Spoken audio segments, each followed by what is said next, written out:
My name is Marianne. I am 53 years old. One morning, I was trusted. By nightfall, I was a thief. At least, that's what they believed. The same family I served for years turned their backs on me. I stood outside their beautiful house with my bag in hand, the front door closing behind me like a final answer. I had no home, no money, and no one to call. All because of a watch I never touched. It all happened in the south of France, in a town where the sea met the hills. I worked for the Martin family. Luc was the father, Celine the mother, and their son Julien, a sweet boy with brown curls and a soft laugh. Their home sat high above the village. It had big windows, fine rugs, and gold-framed paintings. Celine had many fine things, but the gold watch was her favorite. She wore it every day, kept it close, and smiled when she looked at it. I always cleaned her room with care. I never touched her treasures. One day, Celine could not find the watch. She searched her room, the kitchen, the garden. She asked Luc and Julien, then she asked me. I told her the truth. I did not see it. She stared at me too long. I felt her doubt. That afternoon, Luc called me into the living room. Celine stood stiff beside him, and little Julien hid behind her dress. Luc said, "We can't find the watch, and we're not sure we can trust you." I opened my mouth, but no sound came. His voice was sharp. "You must leave now." Celine looked away. Julien said nothing. They did not listen. They did not wait. They told me to pack and go, and I did. I left with shaking hands and heavy steps. Outside, I sat on a cold bench and watched their house from a distance. I felt small and lost. If you've ever felt like the world turned away too fast, then you know this pain. If you want more stories that speak from the heart, you can follow this one or leave a thought below. You're not alone. That night, I had no bed. I had no food. I had only a few coins in my pocket and a deep sadness in my chest. I tried to sleep on a bench near the park. The stone was hard, the wind was cold, and my thoughts were loud. I missed my small room above the kitchen. I missed hearing Julien laugh in the mornings. I missed feeling needed. Now I was nothing. Just a woman with a bag, sitting in the dark, wondering why they believed a lie. The next morning, I walked into town with tired legs. My clothes were dusty and my hair was messy. I used my last coins to buy a piece of bread at a small cafe. The woman behind the counter looked at me with hard eyes. I sat by the window and ate slowly. After that, I walked the market, asking for work.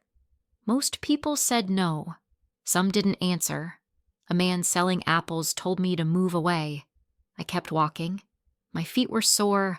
My heart was worse. I had no place to go, but I had to keep going. I walked for hours that day. My legs felt heavy, and my shoes rubbed against my heels. Every shop I passed, I looked inside with hope. Every face I saw, I wondered if they would be kind. But kindness was rare when you looked tired and poor. I went from one street to another, asking quietly if anyone needed help. Most people just shook their heads or didn't speak at all. A few looked at me with pity, others with disgust. One woman stepped away from me like I carried something dirty. I kept my head down and whispered, "Thank you," even when they turned away. The sun was high, but I felt cold. My stomach hurt from hunger, and my hands were shaking. I found a water tap near the old square and drank. The water was warm, but it helped. I sat on the edge of a fountain for a while and watched the people pass. No one looked at me. I was invisible. When the sky began to turn orange, I knew I had to find a place to sleep. I did not want to sleep on the bench again, but I had no choice. I walked back to the same park and found the same bench. This time, I did not cry. I just closed my eyes and tried to rest. The wind moved the leaves above my head. I pulled my thin coat tighter. I thought of Julian again. I wondered if he missed me. I remembered the day he brought me a flower and said, "You're my friend." That memory made my chest ache. I also thought about Celine and Luke. I wondered if they had found the watch. I wanted to believe they would find it. I wanted them to come and say sorry. But I also knew that hope could hurt more than silence. I must have fallen asleep because I woke up with the sound of feet near me. It was still dark and the air was cold. A dog barked somewhere far away. I sat up slowly and rubbed my arms. My back hurt and my eyes were sore. I stood up and began to walk again. I didn't know where I was going. I just wanted to move. The town looked different at that hour. The lights were soft and the roads were empty. I walked past the bakery I once liked. The windows were bright. Inside, a woman was placing bread in baskets. Her hands moved fast and her face looked kind. I stood and watched her. Something told me not to walk away. Maybe it was her face. Maybe it was the warmth coming from the door. I took a deep breath and stepped inside. The woman looked up. She wore a light blue scarf and had short gray hair. Her eyes met mine, but she did not frown or look away. I told her I was looking for work. I said I could clean or carry things or help with customers. I was ready to do anything. She did not speak at first. She just looked at me, then looked at my hands. I felt ashamed. My clothes were dirty, my shoes were old, my face was tired. But then she said, "My name is Margot. This is my bakery. My husband Henri and I work here every day." Her voice was calm and slow. She looked at me again and said, "Come with me." She showed me a small room behind the bakery. It had a bed, a chair, and a window that faced a brick wall. It was nothing like the fancy room I had in the Martin house, but it felt warm. She said, "You can clean in the mornings. We don't have much money, but we can give you food and a place to sleep." I almost cried, but I didn't want her to feel sorry for me. I just said thank you, and I meant it. That night, I slept in the small bed. I pulled the thin blanket up to my chin and looked out the window. There was no view, but there was peace. My heart was still heavy, but it beat more slowly now. I was not on the street. I was not cold. I was not alone. I had work again, even if it was small. The next morning, I woke up before the sun. I brushed my hair and washed my face. I cleaned the floors, wiped the tables, and washed the windows. Margot came in and smiled when she saw the bakery. "You're fast," she said. Henri gave me a fresh piece of bread. It was still warm. I took a bite and smiled back. Days passed. I worked hard, and they treated me kindly. They never asked about my past, but one evening, Margot sat beside me after we closed. She asked softly, "Who were you before this?" I told her a little. I told her about the big house and the lost watch. I told her how they sent me away without proof. She listened, her hands still. Then she said, "People make mistakes, but good people survive them." Her words stayed with me. 1 week later, I was cleaning the front window when I saw them. Across the street stood Celine and little Julien. His small hand held hers. They both looked at the bakery. For a moment, we just looked at each other. Julien waved. Celine's eyes were red. She gave a small smile. Then they turned and walked away. I didn't move. I didn't call out. I stayed behind the glass. I was not that same woman they sent away. I had changed. I had found something better than gold. I had found respect. The bakery became my new world. Each morning, I woke up early and opened the front door to the sweet smell of fresh bread. My hands worked fast and steady. I swept the floor, wiped the tables, and cleaned the shelves. I helped carry the baskets to the front. Some days were busy, some were quiet, but I liked both. The sound of the oven, the soft music from the radio, the warm lights inside the shop. These became part of my peace. Margot was kind. She always asked how I was doing. Henri didn't speak much, but he made me tea in the afternoons. He always gave me the biggest piece of bread. I began to smile more. I began to sleep without fear. My shoulders no longer felt heavy. My feet no longer wandered the streets. I had a place now. It was not grand, but it was mine. One evening, after we closed the bakery, Margot brought me a small envelope. My name was written on the front. I looked at it for a long time before opening it. My hands shook as I tore the paper. Inside was a letter from Celine. Her handwriting was soft and careful, like she took her time. She wrote about the watch. She wrote about how they had found it under a large chair in the living room. They had only seen it when they moved the furniture to clean. It had never been stolen. She said they felt sorry.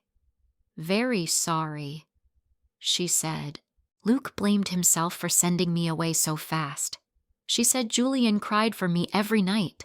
She asked if I could come visit, just once, to talk, to see them again. I sat on my bed with the letter in my hands. I did not cry. I just sat in silence. The words were kind. The tone was soft, but the pain was still there. I remembered how they had looked at me, how they had turned their backs, how they made me leave without proof, without care. Still, I also remembered the garden and little Julien's laugh, and the way he once gave me a flower and said I was like family. I folded the letter and placed it inside my old bag. I didn't know what to feel. Part of me wanted to forgive. Part of me wanted to forget. I lay on the bed and stared at the ceiling.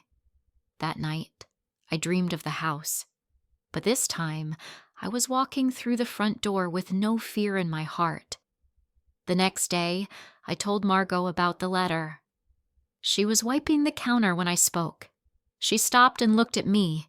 I told her everything, about the watch, the blame, the letter, the request. She listened without a word. Then she placed her hand on mine and said, "Follow your heart." That was all. No advice, no judgment. Just those 4 words. They stayed with me. For the next 2 days, I worked as usual, but my thoughts were far away. I looked at the door often, as if expecting Celine to walk in. I stared out the window and watched the street. My hands moved, but my mind was full. On the 3rd morning, I woke early. I washed my hair and wore my best dress. It was not new, but it was clean. I told Margot and Henri I would be away for the day. They nodded and wished me good luck. I packed a small bag and walked to the old part of town. My feet knew the path. My heart beat faster with each step. When I reached the house, I stood outside the gate. It looked just the same. The windows were clean. The flowers were bright. The door was still blue. I stood there for a long time before pressing the bell. My hand shook. My breath felt short. Then I heard footsteps. The door opened. Celine stood there in a long sweater, her hair tied back. Her eyes were full of water. She did not speak. She moved to the side and let me in. The house smelled the same. I stepped into the hallway. It felt both strange and familiar. Julian ran down the stairs. When he saw me, he ran faster and hugged my legs. He did not say a word, but his small arms said everything. I placed my hand on his head and smiled. My eyes filled with tears, but I held them back.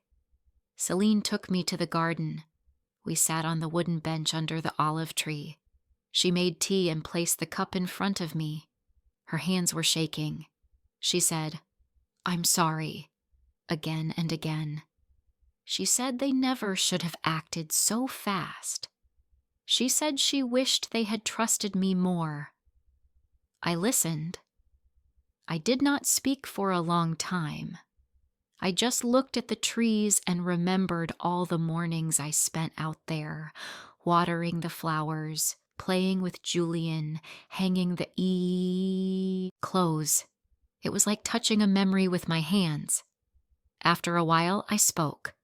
I told her I was hurt, deeply, that it broke me when they sent me away, that I slept on a bench for days, that people looked at me like I was nothing, that I cried for Julian every night. Celine cried too.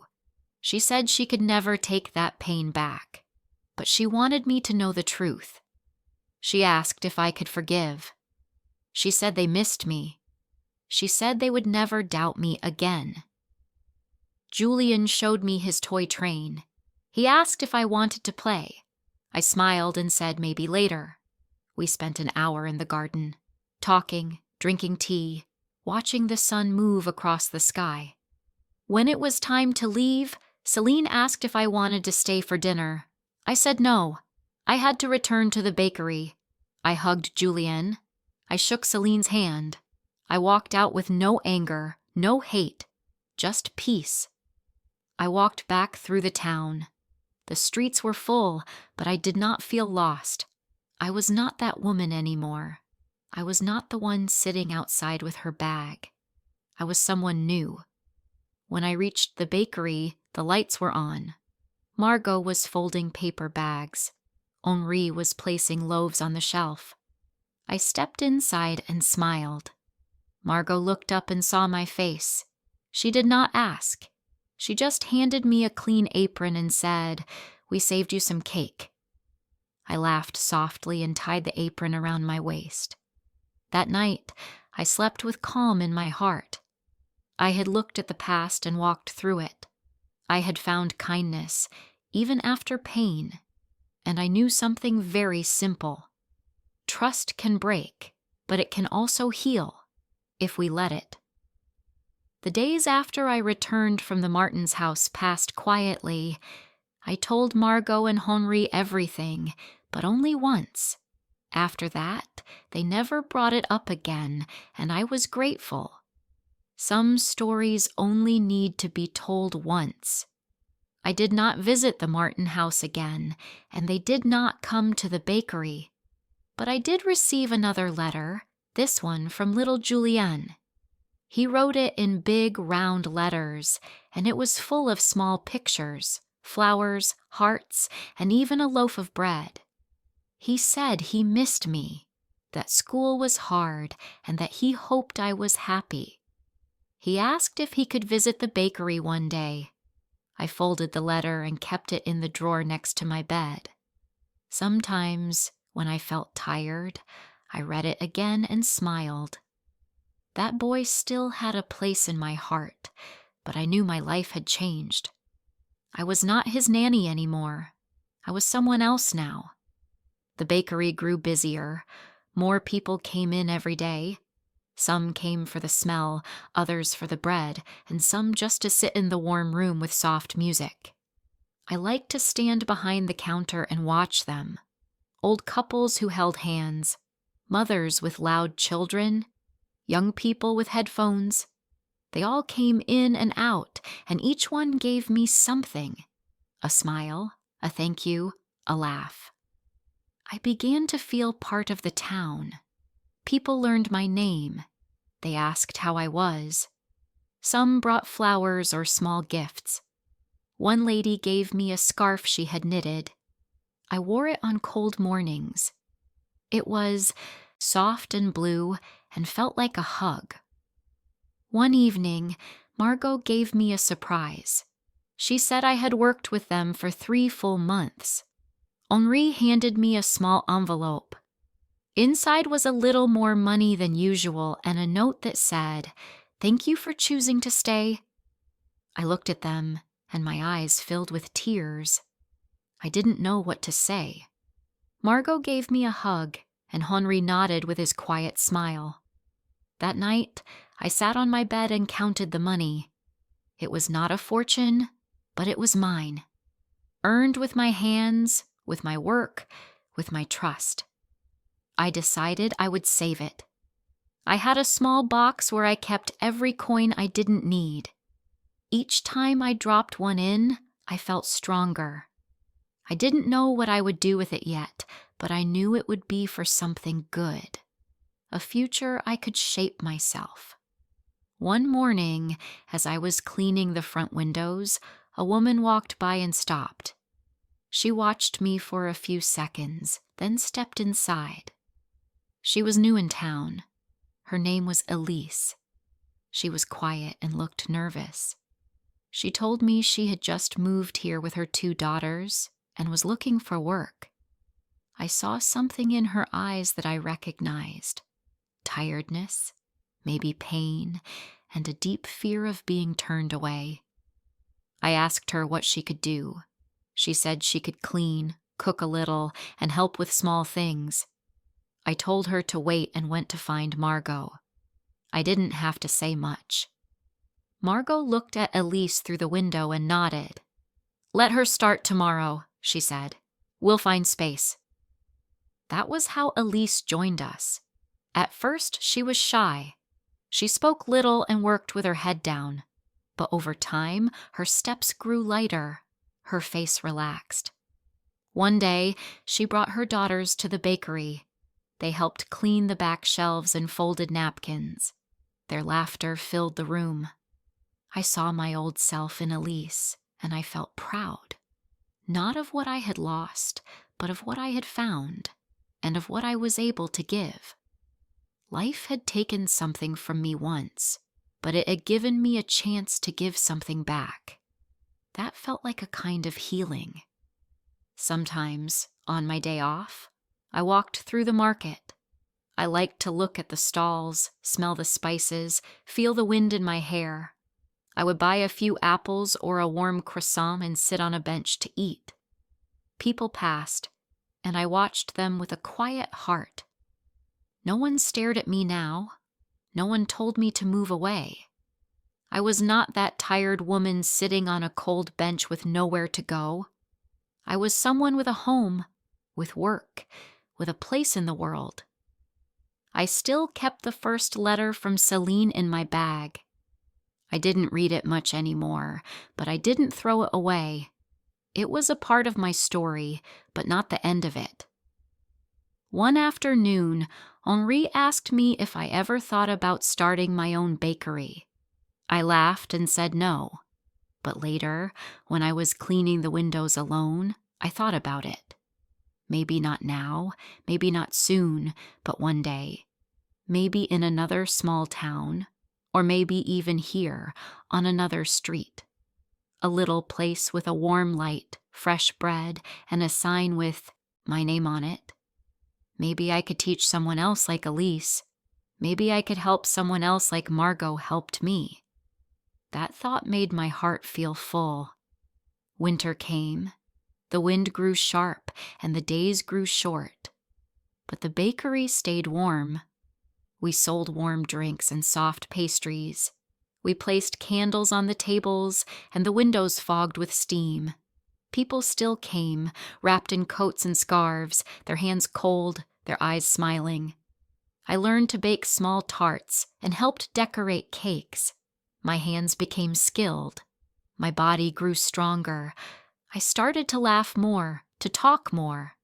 I found joy in small things, in a soft loaf, in a clean floor, in the way Margot always made tea just the way I liked it. One night, I stood outside the bakery after we closed. Snow was falling, slow and light. The town was quiet. I looked at the soft lights in the windows and listened to the silence. My heart was still, not empty, not broken, just quiet and strong. I thought about how far I had come, from the moment they closed the door on me, to the bench in the park, to this warm bakery that smelled like hope. I thought about trust, how easy it was to lose and how hard it was to give again. But I had done it. I had given my trust to good people, and it had grown into something real. I never forgot the Martins. I never forgot the watch. But I did not carry anger. I carried peace. Forgiveness had not come quickly, but it had come. Not because they asked for it, but because I needed it to move forward. And in that forgiveness, I found something better than what I lost. Now, when I wake up and step into the bakery, I breathe in the smell of bread and feel thankful for second chances, for kind faces, for small rooms with clean windows, for coins in a box that speak of dreams, for letters from boys who still remember you, and most of all, for the strength to begin again. If this story touched your heart, remember to leave a comment or share it with someone who needs hope. And maybe, just maybe, hit that little button to stay with us for the next story.